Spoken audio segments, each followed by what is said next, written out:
So Francois, we're talking about creating a genuinely diverse workforce, but what does diversity actually mean to you? For me, initially it meant fun. It meant some atmosphere at work that really makes it pleasant to come in and interesting and challenging. And more over the years, it's also meant, and it's now meaning more, safety. You know, the ability to actually be exactly as you are when you're at work. And I think this is becoming very important as we associate and relate work much more with ourselves and who we are, rather than a completely separate place where you go and have to, in German you say verstellen, so move yourself into a different type of person. So it's become very important to have diversity at work so that we can have people as they are in real life and not on sort of artificial setting. You use the word safety, so you're saying it's a place where people can be themselves, but also maybe be their best self as well. I think you can only be your best self if you are yourself. But to be able to be yourself most of the time or all the time, you need to feel safe. That this is not going to be endangering you and your loved ones or your ability to work or make you look like someone else or be perceived weaker or more aggressive than you actually are, just because people are not used to dealing with different people. So what you're saying is that companies aren't as strong as they could be if they had a diverse workforce. They're not actually achieving their potential. Yeah, I think that's the common argument, and I think it's entirely correct. Because if you think that everybody has different sets of skills and competencies and experience and history and background, and all of this informs how you go and approach a problem, how you go and try to solve things, how you go and interact with people. So if you look at the world of work, where lots of things are changing all the times and they require constantly different ways of doing things, of finding solutions, of creating answers, and ability to deal with different people, then if your workforce doesn't have that multiplicity, that multitude of approaches, of cultures, of background, then you are at a disadvantage to compare to another company that may have it. So so diversity is really, it's essential to deal with the way you are confronted with all sorts of challenges every day at work, things that are less plannable. Do you think there are mistakes that companies make when they're trying to get to that point where they can say they have a diverse workforce?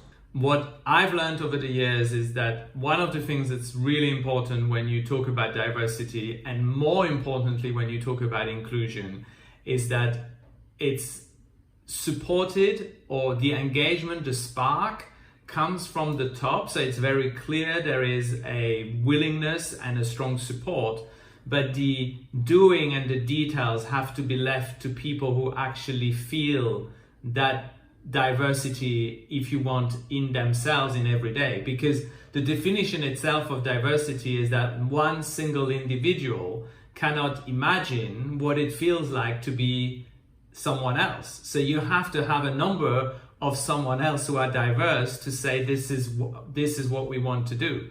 So if you don't get your employee population at large to go after that in the way that they feel is the most comfortable for them, you're going to miss some facets of that. How well do you think that DSM is actually promoting the idea of diversity? How well is DSM promoting the activity? It's quite brilliant. It's very well organized. There's 5 pillars. It includes a lot of things that you sometimes don't see in other companies. I think there is a difference at DSM between what we talk about on the, if you want, the outer layer, and how deeply we change things inside. And this is something we have to work on. We have to work on making it more pragmatic. So I'll give you a very concrete example, we talk about the need to have more diverse recruitment panels, both of interviewees and of interviewer at DSM. But often when it comes to the crunch, and when we find a candidate in the middle of an interview process that's really good, we kind of say, well, let's break the process instead of interviewing the whole panel. And, you know, that's exactly the problem, is that you then surrender right away to the biases that you have that makes you attracted to that candidate, without the opportunity to the other candidates to also be attractive in perhaps a very different way. And you miss that. So again here, you'll ask me, well, do you have another experience? And I have a very good other experience where I was recruiting a very senior position to manage a whole site, 300 employees. And we had a panel of interviewers and a panel of interviewees, and we agreed up front that the majority would rule, and my choice was overruled. And I hired a direct report that wasn't my first choice, and it worked out so great and so simply for all of us. And it was such a success that it really brought back to me the need to add many pairs of eyes in that simple process. You were talking about DSM doing it brilliantly in terms of the tools that they have for diversity, but do you actually think that it's more about the execution in the day-to-day that allows people to feel that they are in a safe place and can be themselves? Diversity is like safety. It's an every minute of the day, every waking moment activity. It's something that it works if we all have it present in our minds constantly, and we look out for, is it happening? Is it here? Have we taken it into account? Are we putting it at a higher level of necessity than other things? Are we stopping the process if we're not clear that we have included everyone, that we have looked at the different aspects because we have all these people? So it's very demanding, you know, but I think that when you practice, it's like something you practice, right? Once you practice it all the time, it becomes natural. It has this, it's kind of this little corner of your eye where you go, oh, we've missed that. We need to look at that. Hang on, we are just writing a strategy and we forgot to ask someone who has no knowledge of health to look at it. We've just been talking about animal nutrition, but we need to talk about someone who has no interest in it again to have a look at it. We've talked only to people who were very senior. Why don't we bring an agnostic, someone completely new to the subject? And that can only happen if you practice and repeat this every day.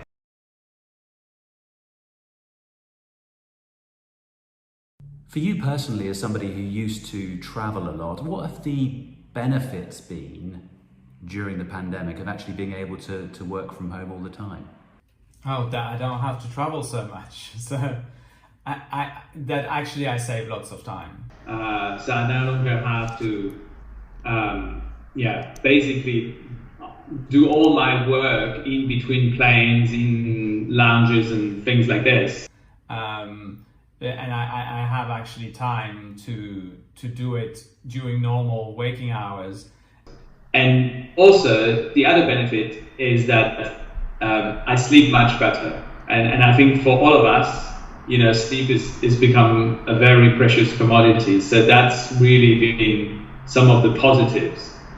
And from your point of view, what's been the worst aspect of it? You know, I think in the first 6 months it was very difficult to not be able to meet people face to face all of a sudden. And I'm someone who really likes going around and talking to everyone and having these small little conversations to check what is the temperature, what is happening, to kind of understand what are the issues that are brewing that perhaps have not raised to the surface yet.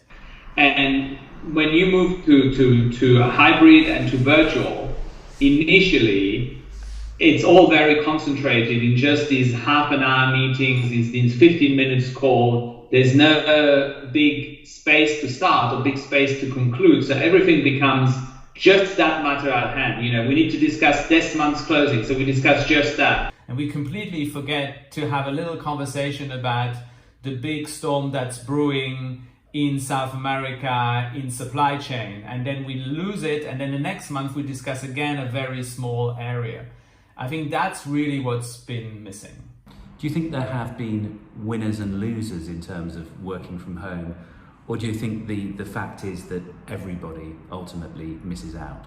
No. I think there's winners. I don't think there's so many losers per se, other than, and this is something we should reflect on, and how do we take that into account, is that there's a large proportion of the population that could not and will not be able to work from home. And have to go to an office, to a factory, to a bus, to a restaurant, etc. I think this is something that as a society we haven't dealt with very well, and we have to think about how do we take this into account. I was nearly going to say, how do we reward that separately? Generally, there's lots of winners in the sense that what the hybrid work situation enables is the diversity of all of us, our unique works, to much better be taken into account in the way we work. So, for example, I work much better in the morning, so I don't mind now waking up at 6 and doing emails for half an hour, if in exchange I have an hour in the afternoon where I can go to the gym and do something else.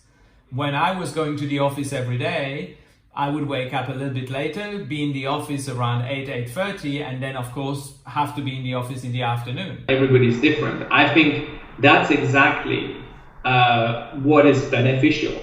However, what I would say is it's only beneficial if we make the effort of understanding in which context we work best. And this is again to be differentiated between the types of work activities that we have to do. So it requires more thinking, and I think that's one of the big learnings of post 2020 is we have to think the future. It won't just think itself and happen. We've talked about all the benefits, but there certainly are potential problems linked with people not having face-to-face contact. Not everybody can work well in that way. Do you think we're in danger of creating a two-tier system? Yeah, or even many tiers rather than two tiers, And I think this is going to be a societal issue. We as humans need physical contacts with other humans, right? There's very few of us that like to be a hermit forever and never meet anyone. It's just very few. So when you start working from home, you need to still have this contact. So actually what has happened is that people have shifted their communities of close contact to new communities of close contact, if you want. So this is where you read that now in smaller towns where people live and work because they now work from home, they have more contacts with their local communities. That's not just because their local communities all of a sudden became super exciting and refreshing and everybody's a friend, but it's also because you need these contacts, so you grab them where they are, and if you're not traveling 50k to the office, you're going to use them there. So that's important, but this is also something that people have to understand, that it's important that I'm shifting my need for human contact to another group. The second thing is that there's activities, especially complex, creative ones and strategic, so long-term thinking at work, that are very difficult to do online. It's very difficult to get people excited, inspired, the juices going for a long amount of time if you are not in the same room. It's somehow you can't bounce off each other's energy. So there's this other area of work that requires physical presence. And this is something that we also have to put more effort in making actually happen. So when we meet now, we have to say we spend the 3 days rather than can we fly in and out in the same day. It's a very different perspective on things. So it's no longer let me optimize my time traveling, but much more let me extend my presence time. And then the third aspect that you're mentioning is there's a risk that there's a number of jobs that cannot be done without people getting out there and touching something physically. So I think to avoid going into these societies of the ones that will serve the ones and the ones that will be served by the other ones, you have to look at jobs in a different perspective. So not in a perspective of is it manual labor or not, or is it intellectual, but is it presence labor or not? And I would go and talk about how do we reward that differently. Do you feel that now managers are going to have to do their job slightly differently because they're not going to see their people as often as they have done in the past, and they're going to have to almost redouble their efforts to make sure they're in contact with people and motivating people all the time? What 2020 does and what this shift to hybrid does is it discriminates much more strongly between, to make it Machiavellian, the good and the bad leaders. So in the physical world, you could more or less get by being friendly and, you know, having a chat around the coffee machine, and everybody more or less gets it and manages to do that. Once you go into a large amount of this is virtual, leadership becomes much more demanding. And one of this example is when you are virtual as opposed to being physical, to create the connection and to create the inspiration. And I think it's something that Jacob Morgan on LinkedIn was mentioning the other day, is you have to proactively nearly carry your heart on your sleeve before you've even started saying hello. Because if you then, in the virtual world, limit all your discourse to something that's very strictly about work in very finely sliced activities, people no longer know that you're a human being. Which they knew before because they saw you going to the bathroom, they were following you grabbing a cup of coffee, they sat with you at lunch, they saw you scrambling a piece of paper, etc. So all of this disappears. So you have to reinstill it. And I think for most leaders, this is quite difficult to kind of, when the computer starts, to go and be entirely yourself. So one example of this is all the times where children and dogs and animals comes in front of the screen, people apologize. But actually they should not apologize, they should do the opposite. Because that's exactly what makes it then again interesting to have that conversation. And then I think in the opposite is valid in the physical space, is you need to then proactively say, I'm gonna have a 2-hour lunch instead of having half an hour lunch. Because I'm not going to meet people very often, so I need to spend quality time in that conversation. So whereas before I would try to have meetings that start at 8:30, finish at 6, and reduce the lunchtime as much as possible to put even another presentation, now my target is the opposite. If people fly in, I extend the lunch, I extend the breaks, because that is valuable, if you want, investment time into a future ability to work together remotely. So are you saying that post-COVID, we're going to see a different leadership style? It requires a different set of skills and competencies, and they cannot happen by chance. There's very few of us, especially more senior leaders or more seasoned leaders, who know from nowhere how to do it. And I think one of the biggest mistakes that companies have made is just assume that you put everybody in front of a computer screen, give them Teams or Zoom or whatever else software, and off they go, they're a leader like they were before.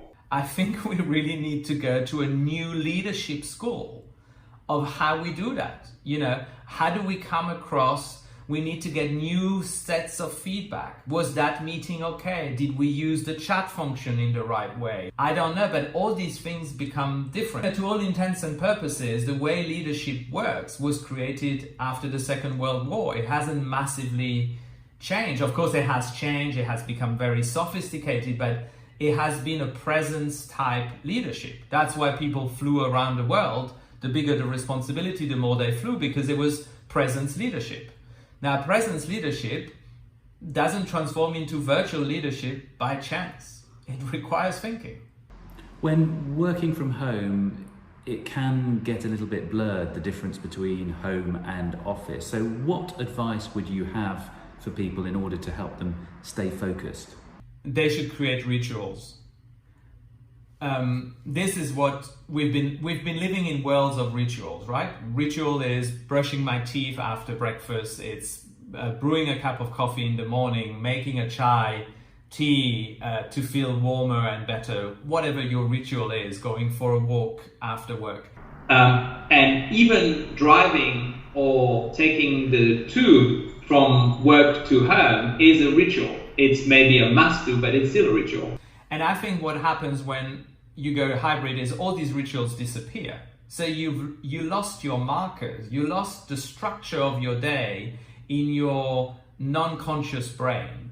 And I think it's very important that we consciously recreate rituals. So I'm sure the next question you're going to ask me is, what is my rituals? You know, so my rituals are very simple. When I wake up, the first thing I do is I go outside and I sit outside for 5 minutes. It's just 5 minutes. I light up an incense stick and just sit there for 5 minutes, and that's it. And then I walk inside and I start my day with whatever it is I'm doing. Another ritual is that after my last meeting of the day, I ceremoniously clap my laptop together and basically say, that's it, it's shut, I can't open it anymore, right? So I tell myself I've switched it off. Even though physically I didn't touch the switch button and I didn't play with all the, shutdown systems. But I think these are very small things that you can do.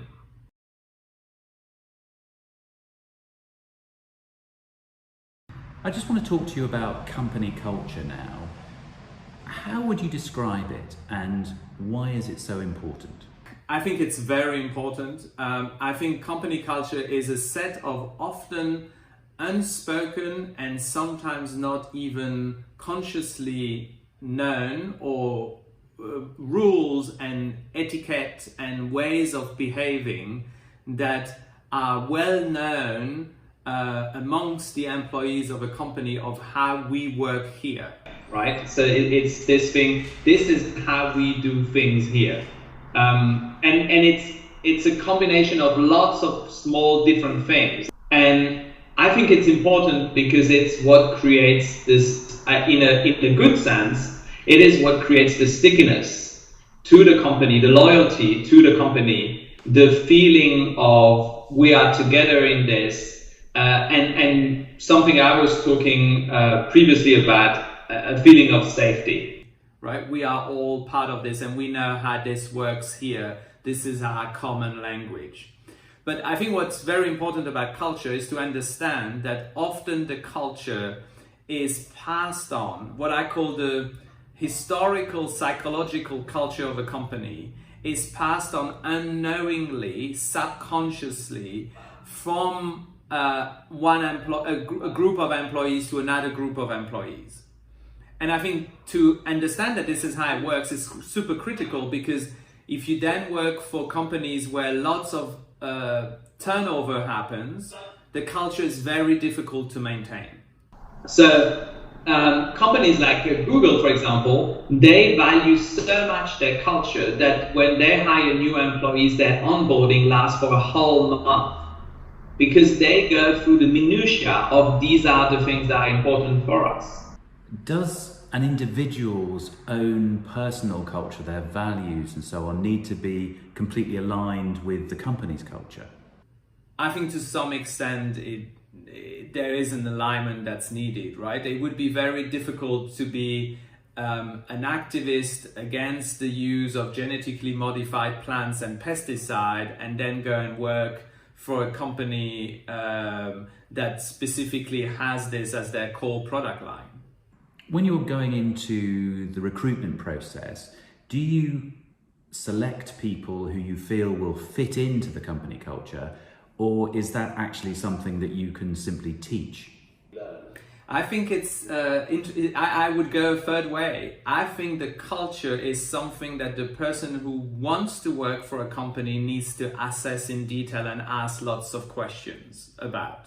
So usually when I interview someone to come and join DSM, I say, please spend a third of the time interviewing me about the things you absolutely need to know about me, my colleagues, and the culture of my company, so that you will know for yourself whether this works for you. Because in a way, it would be quite presumptuous for me to make the decision that the culture of someone, and it would certainly not be respectful of diversity, the culture of someone will not be a fit. I don't know. What I can provide is my view of where we are and how we do things, and for you to evaluate whether that matches your needs and your aspirations.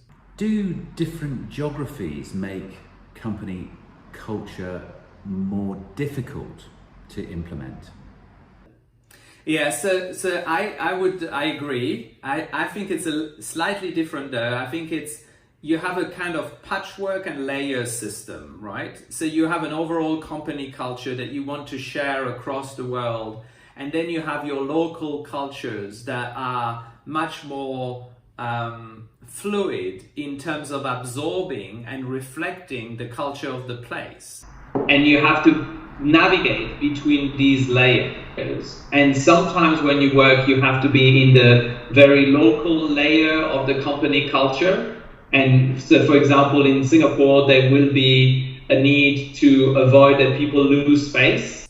And then you have a layer of the corporate that would say there is a need for clarity and transparency of our decision makings no matter what happens. So to give you a concrete example, in a very transparent corporate culture, I would say, I will explain to you why I think you no longer have an opportunity to have a job in my company. Right, in the case of a redundancy. In a Singapore culture, I would go all the way to say, I would like to help you to find a better opportunity outside of the company, without nearly ever mentioning that I may have an issue with you working for the company, because that would put too much loose space pressure on an individual. If you have what you would describe as a good company culture, what kind of impact, what kind of benefits does that have for the business? I think it has a tremendous benefit. I mean, there's no secret why companies put lots of efforts in creating purpose for employees. And the benefit is actually kind of selfish, if you want, for the company, is that we know that people are better motivated if there is a purpose than if there is a carrot and stick. So if you want, you can sell it whichever way, but if you want to motivate someone, they have to believe in what they do. And it's easier to believe in an idea than it is to believe that you're going to be rewarded or punished for something.